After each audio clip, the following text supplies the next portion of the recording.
I'm Nicole, 30. Sitting in the first-class lounge at O'Hare Airport, I'm sipping champagne and looking at the departing flights through the floor-to-ceiling windows. It's hard to believe that just 2 years ago, my life was a complete mess. My family, they were like a black hole sucking me dry. I remember that freezing January day in Chicago. I was hunched over my keyboard at the office, trying to solve a supply chain crisis that threatened shipments to 3 continents. The fluorescent lights were buzzing, and a printer jammed for the 3rd time that afternoon. Then my phone rang. It was Mom. I'd just wired $4,000 that morning, my hard-earned bonus, to book flights for my family to Italy for my older sister Lisa's wedding at Lake Como. I was so happy, thinking I was doing something great for my family. But Mom's news shattered my illusions. The groom's business partner, a big shot investor in Lisa's fiancé Tom's startup, was given my room at the villa. And the $4,000? Mom used it to upgrade my younger sister Mia to first class because she needed good Instagram photos for her influencer career.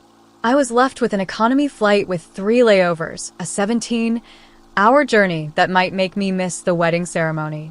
The words, "You always figure things out," echoed in my mind. For years, I'd been the family's problem solver. Filing their taxes, resetting passwords, paying parking tickets, you name it. I was like a free service, always there when they needed me, but never truly appreciated. That was the moment I decided to take control of my life. I remembered Aunt Grace, my father's eccentric older sister, who had died 3 years ago. At her funeral, she'd pulled me aside and pressed a passbook into my hands, saying it was for when I couldn't stand my family anymore. I'd laughed it off then, but now I knew it was my escape hatch. There was $120,000 in that account. I wrote a note saying I'd start figuring out my own life. I called Mom back and told her the same thing, then powered off my phone. The next few days were a blur of action.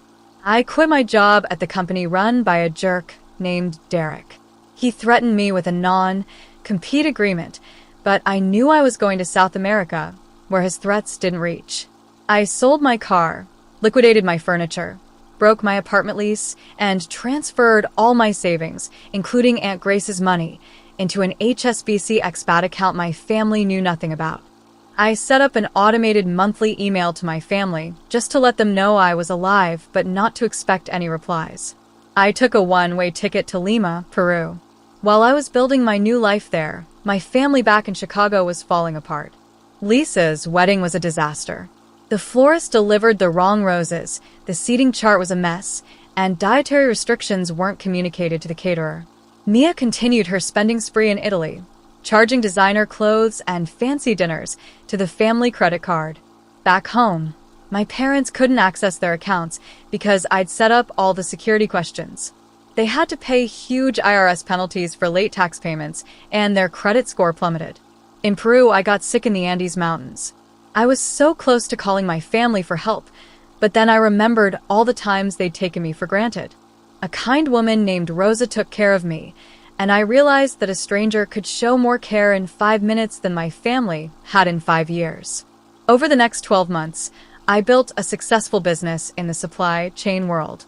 I used Aunt Grace's money to buy samples from local artisans and gradually built a reputation as a reliable and trustworthy businesswoman.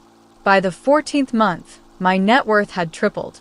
Then, Beatrice, a legend in logistics, offered me a job at Nexus Logistics in Chicago. I took it and returned to the city with $400,000 in assets and a high-profile position. Derek, still angry about losing the Argentinian contract to me, tried to frame me. He convinced Mia, who was broke and desperate for money, to give him fabricated evidence to try and get me fired. But I had a brilliant IT specialist named Carmen pull the cloud audit trail, which proved that Derek's evidence was fake.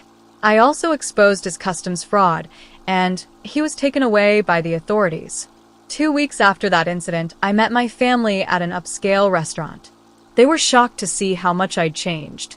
I showed them the truth about Mia's hit and run 4 years ago, which I'd covered up at the cost of my entire savings. Mia had sold me out for $10,000. I also revealed that I'd bought back the family lake house.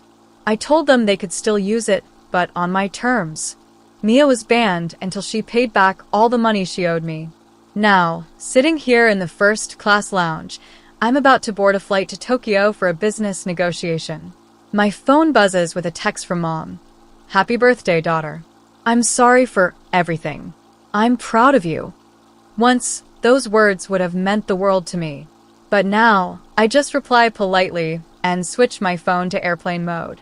I'm finally living my life on my own terms, free from the chains of my family's expectations.